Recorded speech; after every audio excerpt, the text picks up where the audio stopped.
All right. So this is about 7 ways to wow your tribe. When I put it out to the Real Estate Farming Principles group on Facebook, you all voted and said the topic you most wanted taught or covered was 7 ways to wow your tribe with creative marketing. So I'm going to give you some 7 ways today to go out to your farm and wow your tribe. And look, whether it's a geographic farm or a demographic farm, you can do this with either. So we're just, I'm going to put it in the context of geographic farming, but if you're more of a demographic type of farmer, then you can listen for how this applies to your audience, okay? So let's dive in. What I'm teaching you today comes from my smart farming framework. It's what I built my smart farming course around. And about 5 years ago, I wrote a book with my writing partner called The Freedom Challenge. It's on Amazon, and it was about this very framework I'm about to share with you. So this is the smart farming framework. And there's really 4 pieces. The top piece is what I'm going to work with you today on. But just to cover it so you know where this is coming from, at the heart and soul of your business is you. And what I'm passionate about is more and more agents building a business that feels authentic and congruent to who they are. And so you've got to have that. What I'm going to share with you today are great ideas, but if you do them absent of who you are, then it's not going to feel congruent with who you are when you do it. So I'm going to give you the top of the pyramid here, but understand that what is predicated on that is that you have a business that feels like you, okay? The second piece that we're not covering today is your people.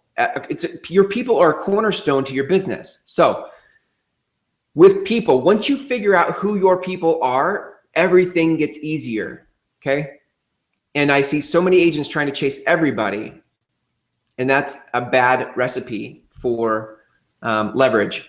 So you've got to get really clear about who your people are. Now, if you're doing a geographic farm, that sort of helps you, right? Because you're knowing that it's homeowners in this area. But I would say go even further than that. Start to find out, is there a demographic inside the geographic area that you could connect with in a conversation? And what would that conversation be? So you've got to have that as well. So there's people, the next cornerstone, a lot of times when I teach this, people think, so what do? You just go talk to people about interests that have nothing to do with real estate? That's not actually, obviously, what I'm recommending, right? I think it's really important that from a branding standpoint, you get really clear about what your skills are and your standards are.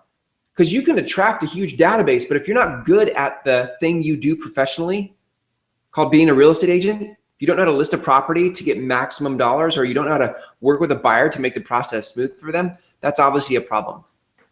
So I do account for that in the framework. It's just not the topic today. Okay. And the capstone to this whole framework is leverage. And this is where I get fired up, because I teach 6 layers to leverage. And just so you know, the 3 things that you want to leverage, let me give those to you. You want to leverage your memorability, you want to leverage your minutes, and you want to leverage your money. And the way that you leverage them, here's the punchline, is by spending your money and your time and your creative marketing you spend those into the people that you're trying to serve. And what I see are agents trying to serve everybody. And so you have no leverage when you do it that way. So if you're going to get leverage, meaning what is leverage? Like you can get more return for your effort, right? You can move bigger things with less time and energy. If you want to do that in your business, then you're going to have to spend your time and your money and your creative marketing efforts into the people you're trying to serve. Okay? Pretty straightforward. So let's go into today. So there's 2 components to this before we dive into the 7 ways to wow. Here's the first component. Everything you do needs to add value. So much of the damn promoting these days is self-promotion, right? It's look at what I did, and I did this, and I did that, and we just like monologue at people. Now I know if you're watching this, you probably don't do that. But I am sick of the industry self-promoting all the time and not adding value to the people they're trying to serve. So what's important to remember as we look at wowing our tribe is if you're going to send a postcard or do a Facebook post or make a video, do something that makes their life better. Do something that gives them something of value. Don't go, don't swing by and give them ketchup and mustard this summer for their barbecue. That's a gimmick. That does not add value to their life. So the first thing before we get into like actual tangible things is you just got to know behind all this is about adding value. I read a great book a couple of years ago called Utility, Y-O-U-T-I-L-I-T-Y, Utility by Jay Baer. There is now a real estate agent version of that book. You can get that on Amazon. And it talks about, it's all about how do we add value to people. So I'd highly recommend that as some homework or some reading. The second thing before we dive in is that what we're trying to accomplish in farming is layering into the farm, you being memorable. So we want to find ways, not just, hey, I'm going to do a postcard once a month for 12 months. We want to do direct mail. I think direct mail is fantastic, but let's not stop there. Let's find more ways to layer in our presence and the value that we add to the community. We want to layer that on steroids, okay? So those are two guiding principles that are behind these 7 ways. So let's dive in.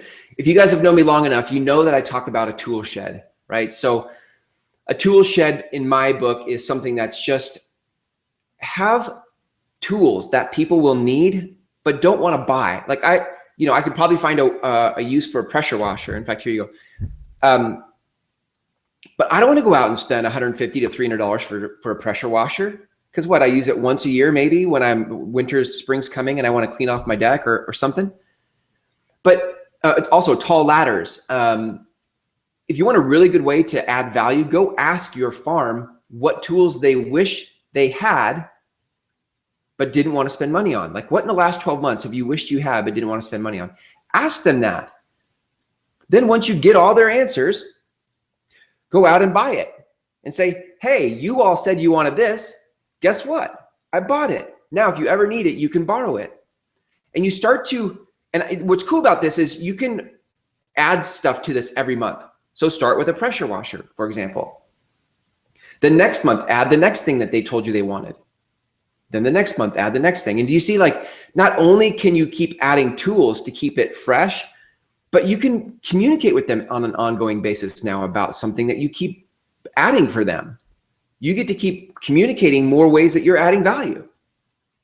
And I think that's refreshing, right? Because it's not just like, hey, here's one more market statistic. It's actually something that as it grows, you'll start to see it gets teeth. Like, people will remember it. And then when they're out, if somebody comes by and they're using a pressure washer, or the neighbor or whoever says, hey, where'd you get the pressure washer? You're like, hey, the realtor's got it. It's in his tool shed. Give him a call. So the first thing that I think you can do to wow people is to give them tools that they need in life. That's just super practical. You wanted to take that a step further, go work with, maybe you have a table saw or some other type of like DIY type tools. Go work with a contractor to create some videos about how to build shelves in your garage, for example, using your table saw. Now it's not just that you have a tool that they can use, but now you're teaching them how to use the tool for something that they've been meaning to do, but they keep putting off. Do you see? Okay. Now, if you're one of the super creative types, you could probably flip this around and find maybe it's not tools. Maybe it's something about cooking, and you have like, maybe that's a bad idea, but you get the idea. We're finding some way to give them something in life that's going to add value. Here's the second one. Garage sales. So I love garage sales for the fact that they're very visible, but I hate the way that they're visible. Like, I hate the little boxes all over the streets that you can't actually read and actually know where to go for the damn garage sale. So I love the idea of creating a garage sale system that people in the community can use for free. So this was a client of mine. Her name's Kimberly Shute. You can look her up. She's in Portland. If you have a referral for her. When we started working through, she was an event planner. And so we started realizing and she loved garage sales. So we're like, let's create yard signs, But instead of it saying open house, let's have it say garage sale. So now she's got these ginormous garage sale directional signs.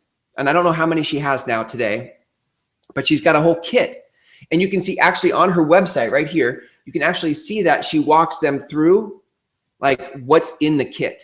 And then she has a couple testimonials from people who used the garage sale sign, which is awesome.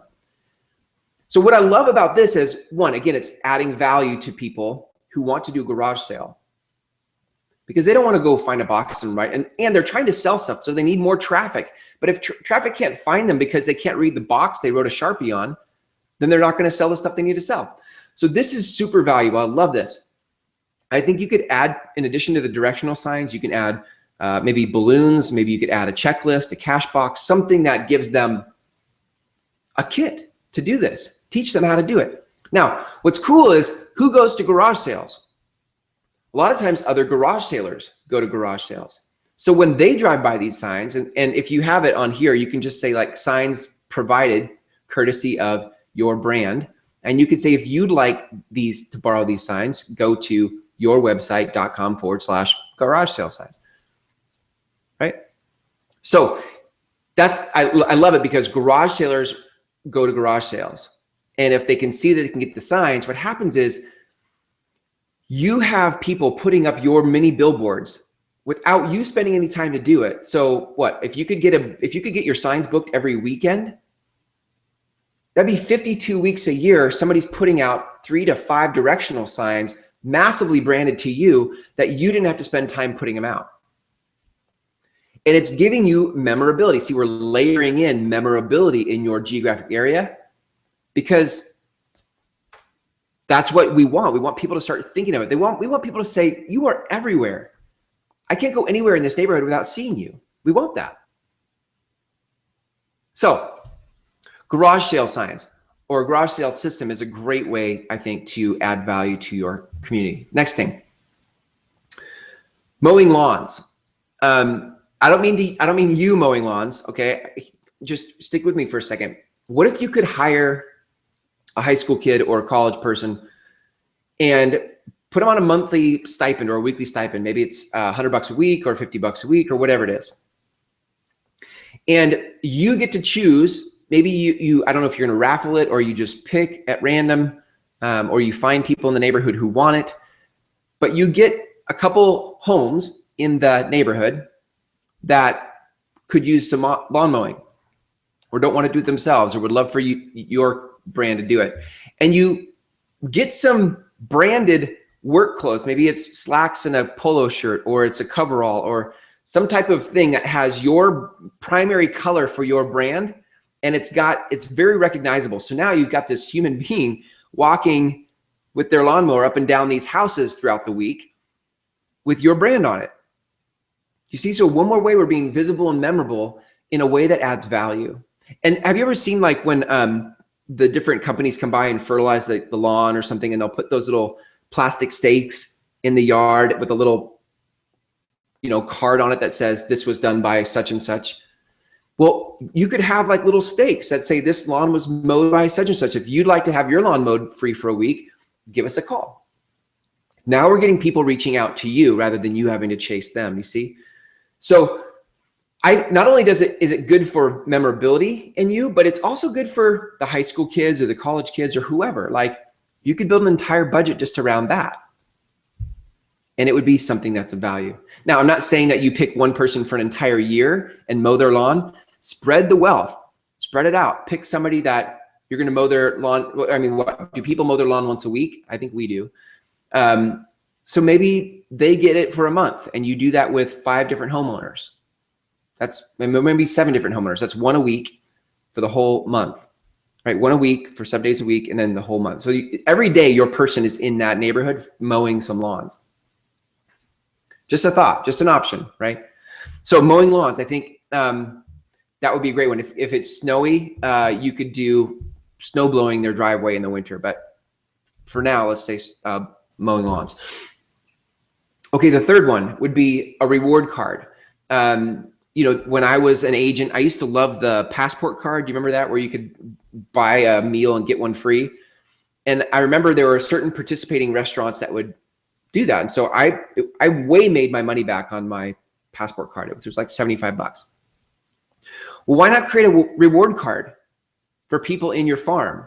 Or maybe it's a reward card. And if they contact you and they opt in for it, then you give them the card. But whatever. And in this reward card, you want it branded with your brand. Like, make it big and beautiful and make it your brand on that card. Now, where do you go to get businesses to participate in this? Well, the first place to start would be look for who already participates in the Passport card, because you know they're open to this type of promotion. Also look for people who are in coupon books.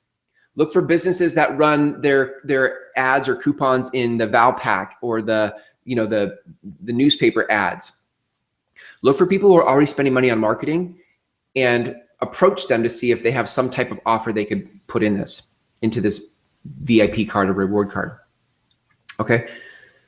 I love this because not only does it start to develop your business to business network and it's adding value to them, but it also brands you with people. They carry this around in their wallet. I used to carry my Passport card around in my wallet all the time. And when they use it, if they're with somebody else, right? They actually now have, there's some visibility. They're like, oh, wow, like that's cool. Where did you get the card? And then you say, well, my agent gave it to me, or the realtor gave it to me, or whatever. Do you see? So having a reward card is something that becomes useful on a weekly basis for people if they're out and about. So they're going to be using stuff that you've given them that's valuable to them on a weekly basis. So reward card. Here's the next one, happy hour. Some type of sponsored happy hour. Now I'm going to recommend doing it with coffee because I think drinks can get expensive. So here's the idea, and I'll let you run with it. So find a local coffee stand or coffee shop, whatever, and preferably one that gets good traffic, right? Because again, we want memorability. And you probably, I don't know that it'll work with a franchise, so you may need to go with something that's local, which is great because that helps your local business anyway. And I would say sponsor like a full hour of coffee once a month. So, hey, if you're here on this day of this month, from this hour to this hour, you're going to get your coffee for free. And you just work out what that is with the coffee shop. Like, work out like, what would that cost? Is it $500 for that hour? Is it $200 for that hour? What is it? Now, what I think you can do, and I love this, is find, there are different companies that will actually produce sleeves, coffee sleeves. And for that hour, you can have the sleeves that are put on the cups be the sleeves that are branded for you. So look, this is actually comes from a company called Sleeve a Message. Sleeve a Message. I don't actually work with them at this point, but I think I might want to start a conversation with them. What I like about this is, like, one, this says coffee tidbit, but and it's just like a trivia about coffee. But could you do stuff like that had market statistics on the coffee sleeve? Did you know about your neighborhood that it was built in, whatever? Or did you know that your neighborhood has a homeowners association website at this link? Start to educate them about their own neighborhood. Bring them interesting tidbits that would be interesting to put on a sleeve. Okay. I think Sleeve a Message, that company, actually will do a bunch of different messages. So you could buy one bulk order of sleeves and get different messages on all the different sleeves. So it becomes sort of like what did you get? Like, what tidbit did you get? Or it becomes a talking point. The other thing I like is you can do something like this with a QR code. So you could say, like, and you might want to experiment with this. You could say, what's your house worth? Click on the QR code and find out. Or if you want to go more upstream, you could say you want to find out about our tool shed, click on the QR code and learn how you could borrow our tools for free. Right? You can make, basically off the sleeve, you can get them to anywhere you want to go with that QR code. Okay? And it's even got their, their web address and contact information, etc. Or maybe you just, if this becomes a regular thing for you, maybe you want to mix it up and just do a quote, something that inspires people and lets them know, like, where you come from in your worldview, right? So that they can connect with you as a human being. I love this. I love not just the sleeves, but I love the sponsoring a coffee hour, happy hour, because everybody loves their coffee. or the ones that go get coffee love their coffee, right? So the other thing I'd recommend with this is when they drive up to a window, if it's a drive-through, or if they walk in, that you can have additional handouts. Everybody that orders a drink in that hour gets an additional handout from the barista or whoever it is. And it could be a business card that actually says something like, check out our tool shed, or, you know, a different message than what's on your sleeve, but give them something else while you're there. I mean, you're sponsoring it. So have them hand the customer an additional thing. Maybe it's maybe you're going to do a food drive, which I actually didn't put in this, but maybe you're going to do a food drive. Give them a card about your food drive. Oh, maybe it's maybe you have a Facebook page for your community, for your farm. You need to get that out there so people know about it. So maybe that's what the handout is, or maybe that's on your sleeve. Right? So that's what I would call happy hour. And I think if you sponsor that happy hour, it would become this thing where people start to look forward to, hey, isn't this the first Monday of the month for the coffee, right? Like people start to come to expect and look forward to the things that you provide for the community. Okay, next one, local podcast. This is great if you like talking to people, or you have a message to teach, or you want to interview others about a topic that's relevant to the farm. This becomes not only a great networking tool for you with the people that you would be interviewing or connecting with about this topic, but it becomes great for the people who don't have time to sit down and read news. Like people, I love podcasts because people can listen to it in their car as they drive. And that's saving people time. But if the content's good, then you're also adding unique insights that they wouldn't get anywhere else. So I love doing a local podcast. If you guys want to go to groundswellmethod.com, you guys can get, it's a free mini course I created on how to actually put the workflow together for a podcast. You can see right here on the screen, there's nine steps to this workflow. Actually, I guess that'd be 15, wouldn't it? 3 by 5, 15. But you can actually see the whole workflow at groundswellmethod.com, right? So local podcasts, I love that. That technology is really trending right now. People really are enjoying consuming content that way. So I think that's a good one for you. Next one, car wash. I like the idea. I like the idea of a car wash because if you can, and I don't mean you do the car wash. Remember, guys, you have better things to do than to actually do the car wash. But there are nonprofits, kids who are trying to raise money for things. There are people that will do car washes, sports teams like high school baseball or whoever. Find ways to support local nonprofits and kids and what they're trying to do by sponsoring a car wash. And the more consistent you can make it, maybe it's every, once a month on a certain day of the month. And you'll need to find, I think, a business that has good frontage to a busy road. So either a corner lot or a strip mall that's busy, something that's got, lots of visibility. And what I want you to do is, it's a free car wash. See, most people come to the car wash and then donate money. But if you're sponsoring it, then you've taken care of that for people. So now they just get their car washed and you're going to pay the nonprofit or the kids' little league team or whatever, right? So it's free for the people in the farm. And if you can have it on a recurring basis, then they can start to be excited about when it comes next month, right? I think you want to have banners and signage at that car wash. You could use A-board signs. If you're going to really commit to this strategy, you could do the same thing like we did with garage sale signs. And instead of saying garage sale, you could say free car wash and do it officially on an A-board sign. So it looks professional, it looks good, it looks legit. And then direct them down. And then at the actual car wash, have a banner rather than the little signs that people do like this. Like actually have a banner, because we want to keep cementing the visibility of your brand in the farm. Okay. So when they come to the car wash for that hour or however long, maybe it's half a day or whatever, again, have a handout. Everybody that comes and gets their car wash gets a handout. Also, and maybe the handout, again, remember, it could be communication about your Facebook page. It could be something about what's your house worth. You can use that to communicate all sorts of stuff. But the other thing you can do, if you know that 3 weeks from now, the car wash is coming up, you can actually send out a direct mail piece with a card like this that would say, hey, get your car washed on us. And here's the date and here's the time. And it says right here, it says this voucher entitles you to get 1 free car wash. See reverse for details or whatever. And you'd have your logo on it. And it would, right? So now having a car wash out in your future actually gives you something to proactively communicate with them for. I think sometimes when we're doing marketing, we don't know what to say. So we know we need to say something. So we just say like, come to my open house, or check out what I just listed, or here's a market stat.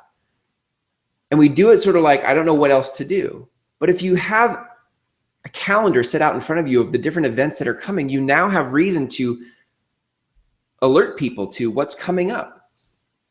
Hey, last week, guys, we launched a new tool. In next month, not only do we have a car wash, but we also have this new tool we're adding in 3 weeks. Right? By the way, don't forget the coffee happy hour. And now through direct mail or through the Facebook page or whatever else you do to communicate, you can now start to communicate about your calendar of events for the farm. Okay? So car wash. Those were the 7. Now here's my bonus. This is an 8th one. If your farm doesn't already have a logo established for it, why not create a logo for your farm? You own that logo. And if you can get it indexed, right, by putting the right meta tags in the JPEG image of that logo, what happens is when people go online and start typing in like, Eagle Ridge or whatever other keyword they would be searching online, if you have enough of this logo indexed, what happens is your image will pop up for people, especially if they search Google Images, right? Which is great. I love that. But the other cool part is, as people in your farm start to think about where they live and see different material or content about the farm, and they see the logo attached to it, what happens is they start to create a relationship with that logo. Like, this logo represents where I live, and I like that. And when they trace it back, guess where it leads to? It leads to you.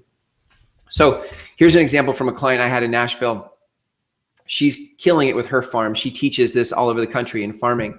But here's the logo, right? She created a cool logo for the farm called Creve Hall in Nashville. And it's for the neighborhood association. Now notice, nowhere on there is any sort of agent branding. This isn't about you. This is about them. But who owns it?